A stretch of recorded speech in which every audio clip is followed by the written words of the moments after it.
I appreciate the applause. Fritz had me very worried. This weatherman stands up here and he starts cutting on Jersey. I couldn't believe he went there. We're a vulnerable state. Leave us alone. But thank you for no Snooki jokes, no Real Housewives of New Jersey jokes, no Jerseylicious jokes. I was all prepared to fire back. You guys have some vulnerabilities here in California politics as well. But we don't have to go there tonight. The truth of the matter is I am proud to be here for many reasons, and principally because I am the son and the grandson of an Angelino. My grandparents came here to this great city for opportunity. My grandfather was a teacher. He worked assembly lines.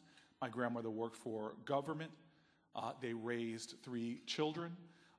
My cousin, who is my grandfather and grandmother's second favorite grandchild, is here tonight, a UCLA graduate. So Patsy, it's good to see you, or Patricia, excuse me. I have records at Knott's Berry Farm in Magic Mountain for riding roller coasters. But more importantly, I'm proud to be here because of the values that are American. It's amazing to me that I grew up at a kitchen table where I heard all of these stories about our nation that were not necessarily pretty. My parents, though, when they told them, they would talk about them in a special way. My father would always talk, first of all, with humor and an exaggerated consistency of telling his past in ways that I knew by the time of 40 years of hearing the same stories over and over again had to be a little bit overblown. You see, my mom is from LA, my dad is from North Carolina. Every story he told, he grew up in the mountains of North Carolina. First, they took place during snowstorms and rainstorms. Now they take place during tsunamis. And, you know, he was poor. He grew up a poor boy. Now he refuses to accept the fact he was poor. I was not poor, Cory. I was just Po, P-O. I couldn't afford the other 2 letters. The stories he tells, you know, they got even more exaggerated. His segregated school became a 1-room schoolhouse, and now he tells stories that he just went to school in a lean-to on the side of the mountain. But the principles of my parents' stories are all the same. And one of my father's stories that I know has got to be apocryphal that he used to tell was this one main theme about this country that they wanted me and my brother to understand. My father tells a story about sitting in the back of a classroom, and the teacher comes into the classroom. It's the first day of school, and she stands before the class, and she says, "Class, I teach you all about self-esteem. Anybody in this classroom thinks you're stupid, thinks you're dumb, I want you to stand up right now." And my father says it was ridiculous. Everybody's looking around, the little boys and girls just confused. She stands there and says, "Come on now, you think you're dumb, you think you're stupid, stand up, let's talk about it." And my father says he just pushes his chair back and stands up proudly. And the woman says, "Mr. Booker boy, what's wrong with you? You think you're dumb, you think you're stupid?" And my father says he scratched his head and said, "Well, shucks, ma'am, I don't think I'm stupid, but I didn't want you to be the only one standing." So this is my kitchen table. A boy from North Carolina, my mama from Los Angeles, telling their stories of America. Now, if you sift through the fun and the hyperbole, the truth came through. You see, my parents wanted me to know that there is powerful leveling forces in America. That society often wants to homogenize you, wants to tell you who you are by defining you to what's in your left and your right. But my parents wanted me to know that this is a nation that always looked up. Didn't look at what was, but always looked at what could be and what should be. And no matter how harsh the circumstances or how difficult the oppression pushing down the state of your soul, that this is a nation where people stood up for something, for who they were, for the ideals of their country. And even when the nation itself defined you as less than, you stood up knowing that you were created in the glory and the image of God. Now, understand this. We talk about our Constitution, and my parents are in love with those documents, thrilled that their son went to law school to become a lawyer, concerned that he became a politician, but proud that I represented the laws of this country. But they said, never forget, son, this is the first nation. In fact, we are the oldest constitutional democracy on the globe.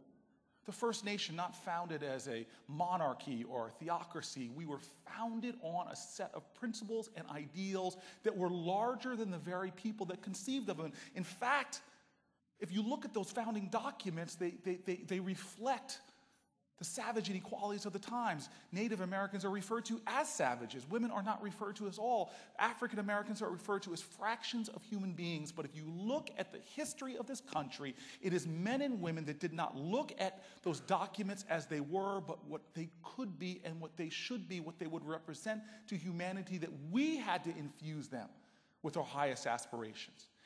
Generation after generation, not extraordinary great leaders who we read about history books, ordinary Americans who were willing to do extraordinary things to stand up for this nation built America. It was through their kindness and their goodness and their decency and their love. My parents said, never forget, Cory, names you don't even know, people who you won't even remember, through coming together, American to American, opened up doors of opportunity to give you a reality that you were experiencing that was a dangerous dream to your ancestors. My father would tell me from his own personal experience, born to a single mother who couldn't take care of him, couldn't be taken care of by his grandmother, eventually raised by people whose names I don't know today. Good people who came together, who looked after my father. He said, never forget that who you are, Cory, is a result of a grand conspiracy of love.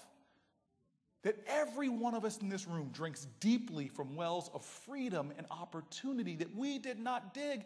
We eat lavishly from banquet tables prepared for us by our ancestors, and we have a choice. We can go drunk on the wine of other people's sacrifice and struggle.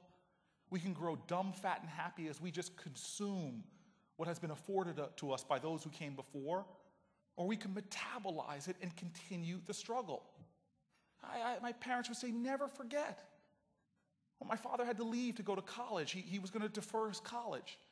But it was people in this small, segregated town, names I'll never know, who put dollar bills in envelopes that allowed him to pay his first semester's tuition at North Carolina Central University. I went down to speak to my mom's college, where my grandparents' 3 children went, Fisk University, for their my mom's 50th reunion. And I met these folks whose names I didn't know, who sat in at lunch counters, breaking down the walls of segregation.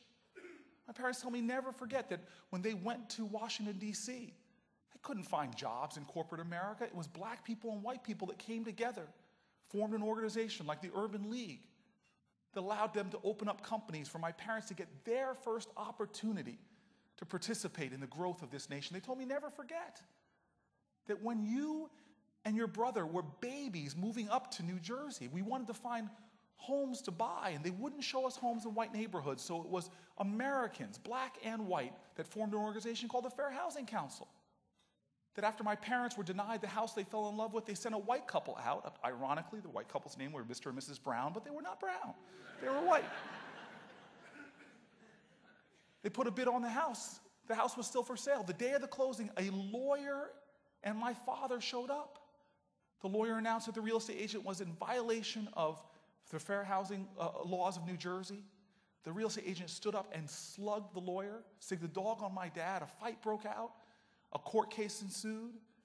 And my father would say, never forget that because of that legal battle, you were afforded the opportunity to grow up in the town that you grew up in, as my father would affectionately call us, 4 raisins and a tub of vanilla ice cream. And so this was my kitchen table with the history of our nation sitting before me as my parents told the story of all of that conspiracy of love, of good people who believed in this nation, who never surrendered to cynicism, who never let their fear grow greater than their faith, who knew in their heart that the savage circumstances of today cannot compare to the infinite potential of tomorrow. That if you endure, persist, if you have an unyielding heart, transformation can happen in this nation, because this is the fertile soil of humanity. We are a light, as Elijah would say, unto nations.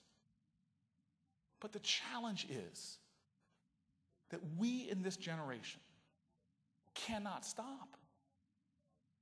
Every day, our children stand up, as Ed just said. Those 5 words is like a chorus calling to our consciousness. From Los Angeles to Newark, our children stand up and they put forth our collective yearning and aspiration as a people when they say those 5 words, liberty and justice for all. But we're not there yet. We are still a nation that needs to understand that those words that we recite from our Constitution, from our Pledge of Allegiance, when we look at that flag, that we have work to do. This is why I'm proud to be here tonight. Because the hope of our country lies in what's happening with our children right now. We cannot have a carnage of human potential in America. The great resource of our nation does not lie beneath the earth. It's not in the Gulf. The great resource of our nation will always be, especially in a global knowledge-based economy, will always be the minds of our youth. And so this is a turning point for our nation. I stood with my father once in high-rise public housing projects. I moved in when I came out of Yale Law School. I moved into these high-rise projects, lived there for 8 years, experiencing a community of kindness, of people who were pulling together. One of the most difficult streets in the city of Newark. Chris Rock has this joke. He says, why is it the most violent street in every city is named for the man that stood for nonviolence? I was living on Martin Luther King Boulevard. And here I was with my father standing on the 16th floor of these buildings. It was after a murder that happened in the city that I happened to be right there, a youth being killed. I remember standing there in frustration that where is our collective moral outrage? Where is the anger? I couldn't understand how some of our children, when they die, JonBenet Ramsey, Natalie Holloway, everybody in the nation knows who they are, but literally hundreds of children are dying every month in cities around America, and we can't even say their names. My father looked at me and he said, son, I really worry. I worry that this will be a generation of Americans where the literacy rates of the children will be worse than the one before. I worry about this nation. That here I was born black, poor, in a segregated environment in 1936, and my life chances might have been better then than this generation if a child is born poor and black in a segregated environment. I remember my father saying those things to me, and I'm looking at this man and saying, no way, not on my watch. And so this is what gives me hope, because I am a prisoner of hope. I am hope unhinged. I have a belief in this nation and what we are capable of. And I'll tell you what gives me hope. It's people like in this room who say, you know what, we can, in our collective spirit, come together and simply create opportunity. Be for our kids what we need them to be, because what James Baldwin said is true. He said, children are never good at listening to their elders, but they never fail to imitate them. That we can do things as adults that will inspire our children, instruct our children, infuse our kids with what they need. And so let me just end with this point in a more dramatic fashion. You see, I just love and have faith in the universe because it often delivers up powerfully the message you need at the right time. My grandfather, who attended all my graduations, once said to me, after his same old jokes, my granddad, as Patricia knows, it would be, son, you didn't graduate summa cum laude, you didn't graduate magna cum laude, you were just thank you laude, happy to get out of here, weren't you? And I'd be, yes, granddad, yes. The tassel's worth the hassle, son, can't you see, huh? Yes, granddad, the tassel is worth the hassle. But he would also tell me, never forget you can learn as much from a woman in the projects as you can from one of these fancy professors. And so here's a woman in the projects who happened to be the first person I ever represented as a lawyer. In fact, I wasn't a lawyer. I was a Yale law student representing her in a landlord-tenant clinic. And I went to her apartment and knocked on the door, and opening the door was this woman who had this face of dignity with deep lines cut into it that looked like a map of a place long ago. She was bent over and seemed to have a really bad back and on a cane, and her tongue was swollen, so she spoke with a bit of lisp. But she told me she was being evicted from her housing. As some people here might know, that if you live in public housing and one member of your family is caught with selling drugs, they move to evict the entire family. And she had a special case because she had a 19-year-old nephew that was living with her because she was falling in seizures and really wanted somebody there in the home, and so he was on the lease.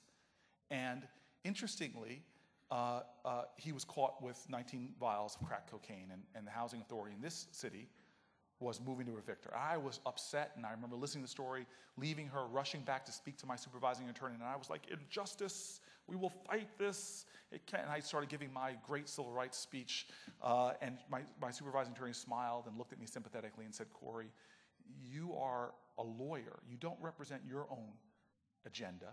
You represent a client. And if you force her to fight these cases, I've seen so many of them, you can't go that direction, because if you push her to keep fighting and lose the case, you will go home devastated, but this woman won't have a home to go to at all. And I'm telling you, you seem like a smart young man, but even if you had that great Angelino, Johnny Cochran, on your team, you still don't have that great of a chance. You've got to go through all the preliminary hearings. You've got to explain to her her rights, let her make her own choices. And so I remember going back to get her for a conference to explain this to her, and I sat her down in what was the longest hour of my law school career, because all she could do during that hour was cry and say, why are they doing this to me? I've done nothing wrong. Why are they doing this to me? And I just remember my heart was breaking as I tried to explain to her her rights and the hearings, and she was listening to me and hearing me talk about whether she should fight and settle. And she finally puts up her hands, and her hand was shaking and like trying to get me to stop. And she closed her hands into a fist, and she gently put it on the table, and she just said, I just need to know one thing. And I said, what? She goes, if I decide to fight this case, to push it, will it help other people? I was blown away by the question. And I began to give her a long answer with lots of legalese, but within it I talked about setting a precedent, and I said the word yes somewhere in there, and then suddenly she seemed to grasp that word yes. I went to Yale Law School, we talk a lot. She grasped that word yes, and she made the fist again, but this time she didn't put it on the table, she slammed the table. I shot to attention, she opened her eyes and she looked possessed. And she said, we're going to fight. She stands up before I could say anything, taller than I saw her stand before. And she strode out of the room with a regality I had never seen in her spirit. I just sat there watching her leave and sat there for a second in awe. And then I realized I had to give the woman a ride home, so I chased after her and put her in the car. And let me tell you, I worked for 3 days preparing for my first big hearing to fight for this woman. So still inspired by the fact that she just wanted to know, could she help other people? God had given her just a few cards to play, and she was willing to risk her hand to help other people. Inspired by this, I was doing everything I could. I even called Johnny Cochran, God rest his soul, didn't return my calls. But I was fired up. I was going to make this happen. And then I get a call from my supervising attorney who said to me, I've got some bad news. And I said, well, hurry up, I've got to go. She goes, no, I've got some bad news. I said, what? She goes, well, last night your client had a heart attack and died. And I slammed down the phone, and I filled with rage. And before I could begin to cuss like a sailor, I suddenly realized my profound arrogance.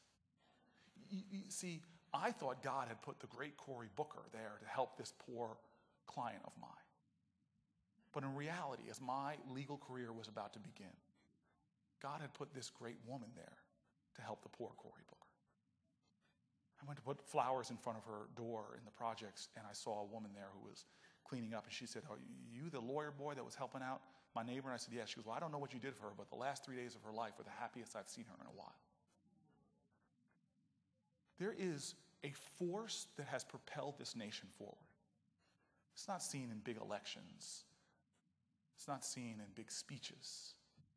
It's not seen often in the moments that are recorded by historians. It is those small, consistent, unyielding acts of kindness and decency and love that Americans do day after day that in their aggregate add up to transformative change, that have sustained this nation, that have made us strong. This is what tonight is about. It's about being there for a young person, giving them your skills and your knowledge, but more importantly, your heart and your love and your decency and your example. This is about remembering where we came from. This is about knowing we stand on the shoulders of giants. This is about knowing that our values are not to be recited with some empty, shallow patriotism, but are to be lived consistently and indefatigably. This is about doing what my dad asked me to do, what my grandfather showed me to do. Patricia and I know that my grandfather is dead. He said something to me right before he died. The last time I saw him, as I was leaving, he said to me, son, I love you, I love your children, and I love your children's children. And I thought he was confused or delirious or dementia. But when he died, I know exactly where I was in Newark, New Jersey when I got the call, and I was weeping on the side of the road, and I thought to myself, oh my gosh, he was speaking from his spirit. Because all of us have a brief time, but we must love in a way that lives on beyond us. My grandfather loved generations that were yet unborn. A friend of mine who's from Stanford told me, who's an astrophysicist, said, look up at the sky and see stars. The light you're seeing are from stars that have long since died, but the light and the energy will live forever. This is our choice, to live our truth, to give off all of our energy and our light while we're here, and we will live a mark that will touch generations. This is our choice, to accept conditions as they are or take responsibility for changing them. This is our calling, to stand up because people stood for us. They fought for us. They bled the soil of this nation and others red for us. We must stand up. Because as Frederick Douglass said, in life you don't get everything you pay for, but you must pay for everything you get. We must stand up. Because as King said, change will not roll in on the wheels of inevitability. It must be carried in on the backs of people that will stand for it. We must stand up because America needs our love. It needs our decency. It needs our kindness. We must stand up and swear our oath, make our pledge, not with words, but with our love. So I end with a simple poem that my mom and dad read to me around that kitchen table. That they wanted their children to be about the business of America. They didn't want us to lap up all that had been given us. They wanted us to make a way for others. Here's the poem by Langston Hughes. Oh, let America be America again, the land that never has been yet, but yet must be the land where everyone is free. The poor man, the Indian, the Negro, me. Who made America? Whose sweat and blood, whose faith and pain, whose hand at the foundry, whose plow in the rain must make our mighty dream live again. Oh yes, I say it plain. America never was America to me, but I swear this oath, America will be. Tonight, we are paying a debt. This organization is telling our truth. May it continue for decades more, and may it fuel the next generation to prove true our ideals and our values, to make the name of America resound in the hearts of generations yet to come, to make this world understand that we are a people of peace and ingenuity and strength and love. And if we do that, we will answer the call of our country to make humanity reflect the divine, to lift this people to the highest levels of hope, love, truth, and justice. Thank you.